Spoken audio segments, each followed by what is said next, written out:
誰だわ。 Seperti biasanya, setiap hari Sabtu sore, maka kita pun akan kembali membahas dan juga menceritakan mengenai sebuah preview singkat untuk chapter 307 minggu depan. Sekaligus breakdown dan juga analisa panjang tentang apa saja yang sebenarnya sudah terjadi pada chapter 306 kemarin. Gampangnya, ada 3 pokok bahasan utama. Pertama adalah tentang nasib dari Seishiro Nagi. Yang kedua adalah tentang apakah yang sudah dilakukan oleh Buratsuta kepada Nagi. Dan yang ketiganya tentunya adalah Isagi Oichi yang nantinya akan menjadi bintang utama dari chapter yang berikutnya. Oleh karena itu, jika kalian tertarik, maka tanpa perlu berlama-lama lagi, sekarang mari kita langsung masuk saja menuju ke dalam pokok bahasan utamanya. Kita mulai dari yang pertama, yaitu sebuah preview singkat untuk chapter 307. Nah, kami yakin kalian pun pasti sudah pada tahu. Karena kami pun sudah membuatkan versi video shortnya yang sudah diupload sejak hari Minggu kemarin. Tapi supaya lebih jelas, maka beginilah isi dari preview panjangnya. Chapter 307 berjudul Hello, atau kata sambutan dari orang asing. Lalu setelah judul itu, terdapat satu buah deskripsi cerita singkat yang bunyinya adalah sebagai berikut. Demi dapat menjalani latihan dari Jinpachi Ego, Isagi pun mendapatkan sebuah kesempatan besar untuk dapat belajar dari pusat negara sepak bola saat ini, yaitu negara Spanyol atau Barcelona. Sayangnya pada poin ini, kita pun sama sekali tidak mendapatkan penjelasan. Barcelona yang dimaksud itu adalah kota atau itu adalah sebuah tim. Yang artinya, sampai dengan video ini selesai dibuat, kita pun masih belum tahu. Apakah mungkin Isagi akan masuk ke dalam tim Barca atau tim lainnya yang ada di dalam kota Barcelona? Nah, gara-gara ketidakjelasan itulah, maka tidak sedikit para pembaca dari manga Kuchibiru yang akhirnya mulai menjadi salah paham. Di satu sisi, mereka pun mulai berpendapat bahwa Isagi datang ke Spanyol tapi akan masuk ke dalam tim Real Madrid. Karena pada dasarnya, di sana ada Itoshi Sae, Kaiser, dan juga ada Luna. Jadi, mereka akan digabungkan untuk dapat bisa berlatih bersama supaya Isagi bisa berkembang sebelum turnamen Piala Dunia U20 dimulai. Apalagi, ada sebuah gambar sebagai berikut yang memperlihatkan kemunculan dari 3 orang sekaligus, yaitu Kaiser, Luna, dan juga Isagi. Nah, walaupun pada dasarnya, teori dari para pembaca itu cukup menarik, tapi sayangnya, itu tidak memiliki dasar atau itu kurang tepat. Ingat ya, kami tidak menyalahkan, hanya menjelaskan bahwa itu kurang tepat saja. Kenapa bisa begitu? Jawabannya, karena Real Madrid itu adalah sebuah tim yang ada di dalam kota Madrid. Sedangkan Isagi dikirimkannya menuju ke dalam kota Barcelona. Dari kotanya saja sudah berbeda jauh. Jadi, kecil kemungkinan bagi Isagi untuk bisa masuk ke dalam tim Madrid jika dia dikirimkannya ke dalam kota Barcelona. Ya, apapun itu alasannya, yang jelas Madrid dan juga Barca adalah 2 tim yang berasal dari 2 kota berbeda. Nah, selanjutnya pertanyaannya, apakah mungkin Isagi akan bisa bertemu dengan Itoshi Sae ketika dia sudah sampai di negara Spanyol? Menurut kami, ada beberapa skenario yang nantinya bisa saja terjadi tepat kepada mereka berdua. Skenario pertama kira-kira seperti ini. Ingat kan, Sae adalah pemain yang sangat cuek. Bahkan, dia pun tidak peduli dengan sepak bola dari negara Jepang. Gampangnya, motivasi dari Itoshi Sae hanyalah untuk dapat bermain bersama dengan seorang striker yang dapat membuatnya bisa menjadi tertarik. Dan selama ini, di dalam tim Jepang yang lama, tidak ada satupun orang yang mampu membuatnya menjadi tertarik. Hingga gara-gara itulah, selama bertahun-tahun, mulai dari umur 15, 16, bahkan sampai dengan 17, saya tidak pernah pulang ke Jepang jika dirinya dipanggil untuk dapat bisa membela timnas Jepang. Barulah pada umur 18 tahun, atau pada season kedua animenya kemarin, saya pun mulai tertarik kepada Ryusei Shido. Hingga gara-gara itu, saya akhirnya mau pulang ke Jepang demi dapat bermain bersama dengan seorang Ryusei Shido. Intinya, Itoshi Sae tidak suka bermain untuk tim Jepang jika pemainnya semuanya pada lemah. Tapi, Itoshi Sae akan pulang ke Jepang jika dia bisa menemukan seorang striker baru yang menurutnya bisa membuatnya menjadi terhibur. Kedua, dengan skenario di atas, maka pada waktu 2 minggu ke depan, bisa saja tim Barcelona B akan melakukan pertandingan trial melawan tim Real Madrid B. Di mana pada momen itulah, jika memang benar Isagi dikirimkan ke dalam tim Barcelona B untuk dapat berlatih, maka peluang bagi Isagi Oichi untuk dapat bisa bertarung atau bertanding melawan Itoshi Sae bisa menjadi terbuka semakin lebar. Dengan cara seperti itu, Atau dengan skenario seperti itu, saya pun bisa melihat perkembangan dari Isagi Oichi. Serta mulai dari sanalah, saya pun bisa menjadi tertarik demi dapat pulang ke Jepang supaya dia bisa bermain bersama dengan Isagi Oichi. Tapi sayangnya, semua cerita di atas cuma karangan saja, alias itu cuma harapan doang. Atau gampangnya, itu cuma prediksi, teori, dan juga analisa. Yang artinya, belum tentu ceritanya akan menjadi seperti itu. Ya, apapun itu bentuk ceritanya, yang jelas jika Isagi sekarang sudah pergi ke Spanyol, sesuai dengan gambar tiket pesawat yang kemarin sudah sempat diperlihatkan kepada kita pada chapter 304-nya, dan juga sesuai dengan sedikit preview cerita singkat untuk chapter 307 ini, maka sudah jelas, entah bagaimanapun caranya, Isagi dan juga Itoshi Sae pasti akan bisa bertemu. Baik itu di dalam lapangan, di perjalanan, atau di tempat yang lainnya. Tentu saja, untuk bisa tahu seperti apa kebenarannya, maka kita pun masih harus sabar sampai spoiler dari chapter 307-nya keluar pada hari Senin, Selasa, atau Rabu depan. Nah, selanjutnya, mari kita masuk ke dalam poin pembahasan cerita berikutnya, yaitu breakdown dari chapter 306 kemarin. Di mana secara garis besar, inilah detail-detail kecil yang sebelumnya sudah sempat kita lewatkan dari chapter 306-nya. Pertama, adalah adegan kedatangan dari Nagi menuju ke dalam Blue Lock. Di mana pada momen itu, Nagi datang ke sana dengan sebuah tujuan untuk dapat bisa bertemu dengan Jinpachi Eigo dan juga bertemu dengan semua teman-temannya lagi. Karena pada dasarnya, Nagi tidak bisa melupakan mereka. Serta, dia pun juga sudah berniat untuk dapat bisa bermain bersama dengan teman-temannya lagi. Tapi masalahnya, Nagi pun sekarang sama sekali tidak tahu bahwa semua teman-temannya saat ini sudah dipulangkan ke rumah, serta mereka pun sedang melakukan latihan sendiri-sendiri dengan menggunakan metode latihan yang berbeda. Yang artinya, percuma saja Nagi datang ke sana. Karena jika dia bisa masuk pun, Nagi tidak akan bisa bertemu dengan siapapun, kecuali bertemu dengan Anri dan juga bertemu dengan Jinpachi Eigo.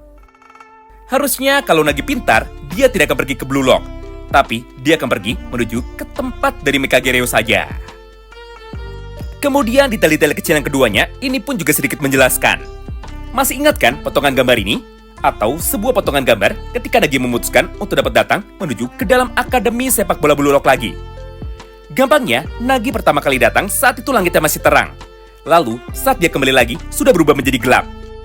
Tepat pada gambar-gambar itu, terdapat sebuah rincian tentang sudah berapa lama Nagi menunggu di tempat itu.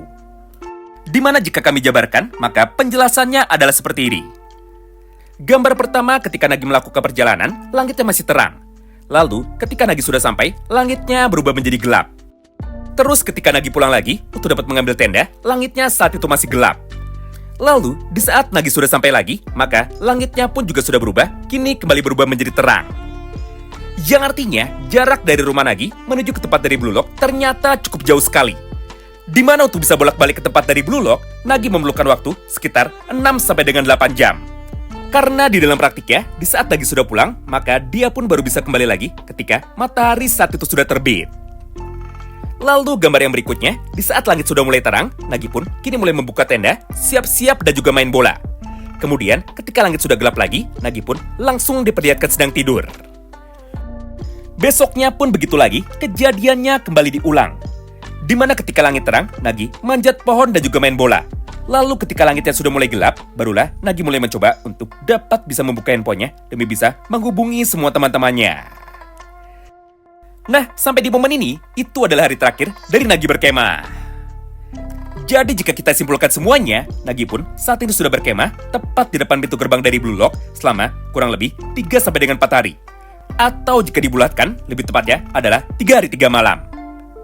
Bayangkan saja, setelah menunggu selama itu sendirian, Eigo pun masih tidak berniat untuk dapat berbicara kepada Nagi. Kemudian kita masuk ke dalam breakdown atau detail-detail kecil yang ketiganya. Di mana pada momen ini, orang yang mengusir Nagi untuk dapat pergi dari pintu gerbang Blue Lock, dia adalah Thierry Henry, bukan Jinpachi Eigo. Padahal kenyataannya, selama ini, Henry adalah supporter nomor 1 dari Nagi. Atau bahasa gampangnya, Henry adalah salah satu orang yang paling percaya kepada Nagi selain Mikage Reo. Selain itu, jika kalian baca juga cerita spin-off dari episode Nagi, maka hubungan dari Nagi dan juga Henry dibuat menjadi semakin jelas. Di mana di dalam ceritanya, Henry sudah sama seperti kakak bagi Nagi. Karena sekali lagi, dialah yang selama ini selalu membantu Nagi serta selalu membelanya ketika Nagi dimarahi oleh Jinpachi. Gara-gara itu, maka muncullah satu buah pertanyaan penting, yaitu kenapa orang yang disuruh untuk bisa mengusir Nagi, dia adalah Thierry Henry, bukan Jinpachi Ego secara langsung. Menurut kami, itu adalah disengaja. Karena jika Jinpachi Ego yang mencoba untuk bisa mengusir Nagi, maka hal itu sudah sangat biasa. Serta hal itu pun tidak akan bisa membuat Nagi menjadi terkena mental. Tapi setelah Nagi sudah sadar bahwa orang yang telah mengusirnya itu dia adalah Thierry Henry, maka di momen yang sama itulah Nagi pun langsung menjadi merasa kecewa. Hingga di saat yang bersamaan, ekspresinya seketika langsung berubah menjadi mirip seperti pada gambar ini. Kesimpulannya, menurut kami, menghancurkan mental dari Nagi adalah bagian rencana licik dari Jinpachi Ego juga, walaupun itu dilakukan secara kebetulan. Selanjutnya adalah breakdown yang keempat, sekaligus yang paling penting. Dan mungkin juga ini adalah bagian pembahasan yang paling menariknya. Gampangnya begini, kita mulai saja dari sebuah pertanyaan singkat. Kenapa orang yang datang untuk bisa membantu Nagi, dia adalah Buratsuta? Dan apakah rencana dari Buratsuta ketika dia mencoba untuk dapat bisa menolong Nagi? Sejujurnya, jawabannya ada banyak sekali, sekaligus bervariasi. Tapi untuk sekarang, kami pun hanya akan menjelaskan dua saja. Jawaban pertamanya adalah versi singkat, yaitu Buratsuta akan melatih Nagi dengan menggunakan program lain yang mirip seperti program wildcard dari Kunigami. Tapi namanya dan juga konsepnya bisa saja berbeda. Namun pada intinya tujuannya tetap sama, yaitu untuk dapat membuat Nagi bisa kembali menjadi pemain hebat supaya dia bisa kembali terpilih sebagai pemain utama dari timnas Jepang U20.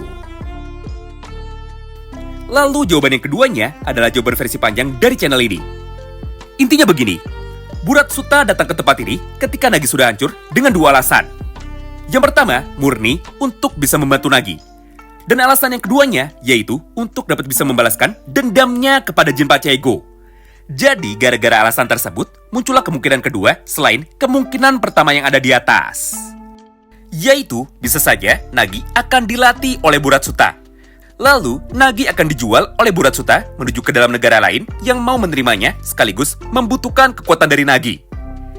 Di satu sisi, setelah kejadian pada chapter 306 kemarin, Nagi pun sekarang sudah berubah menjadi sangat benci sekali kepada Henry, Jinpachi Ego, serta kepada teman-temannya. Karena Nagi pun merasa sudah dibuang dan juga dia pun merasa sudah diremehkan. Sedangkan di sisi lainnya, Buratsuta juga memiliki sebuah tujuan untuk dapat bisa mengalahkan Jinpachi Ego. Karena jika Jinpachi Ego bisa dikalahkan, serta jika Ego gagal menjadi juara Piala Dunia, maka secara otomatis Blue Lock pun akan bisa dibubarkan dan juga Ego akan dikeluarkan.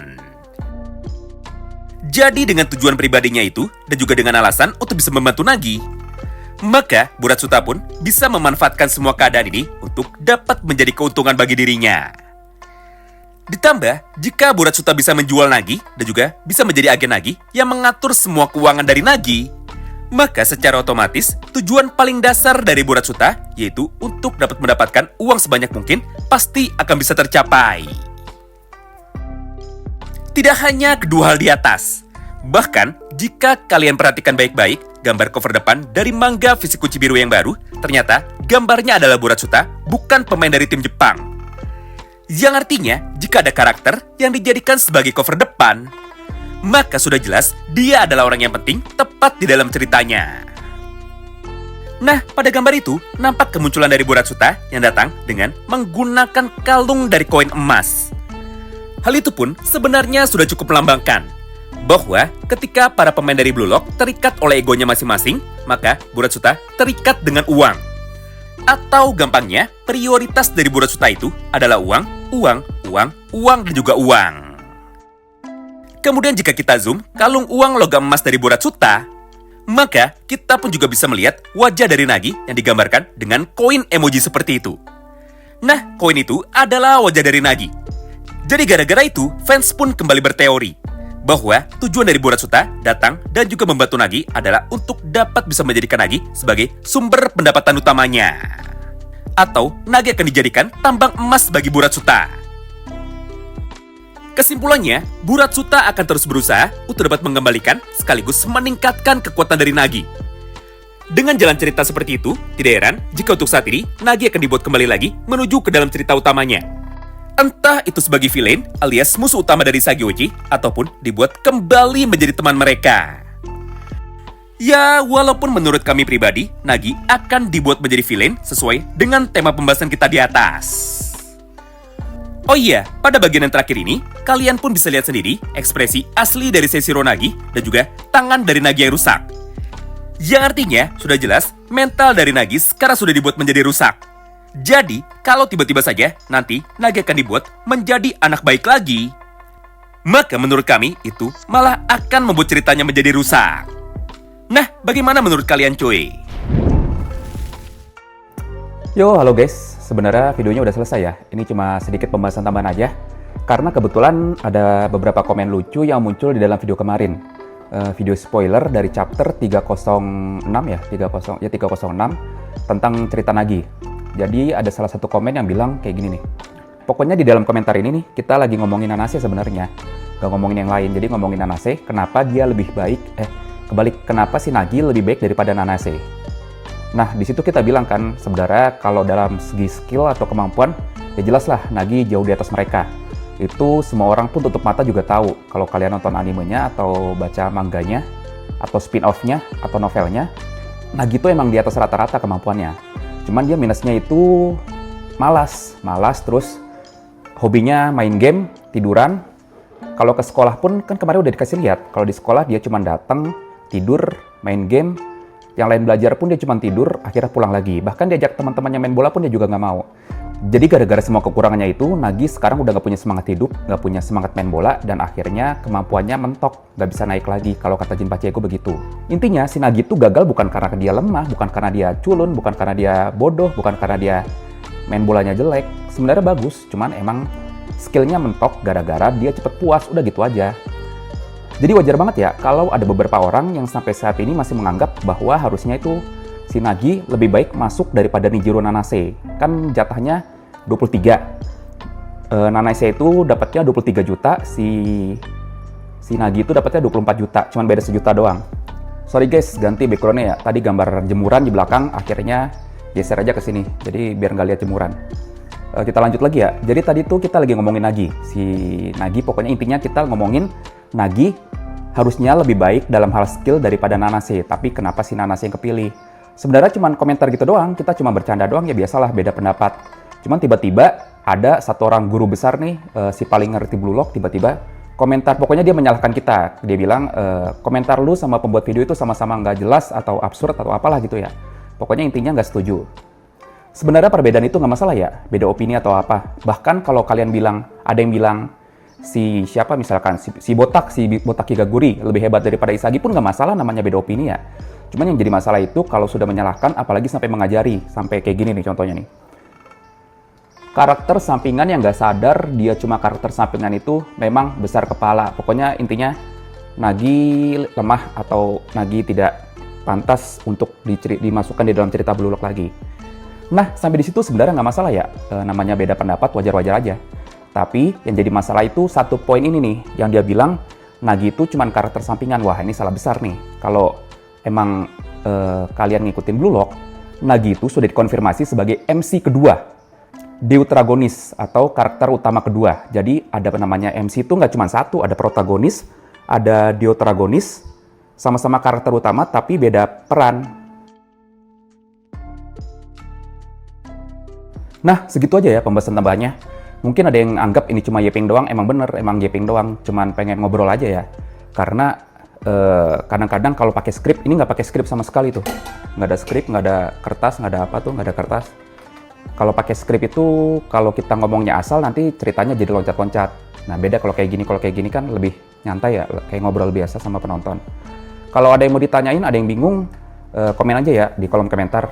Yang jelas, chapter 307, Manga Kunci Biru itu nggak libur.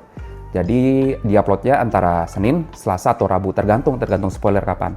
Kalau spoilernya keluarnya hari Selasa malam, ya berarti diuploadnya hari Rabu sore ya, tanggung soalnya. Jadi kan yang officialnya itu kan keluar setiap hari Selasa malam jam 10 di Pocket Magazine atau di Kamanga atau Kodansha Manga. Terima kasih banyak ya sudah nonton video ini. Terima kasih banyak yang udah mau dengerin Yeping nggak jelas kayak gini. Sekali lagi, kalau ada yang bingung, tanya aja. Terima kasih banyak dan salam baku hantam.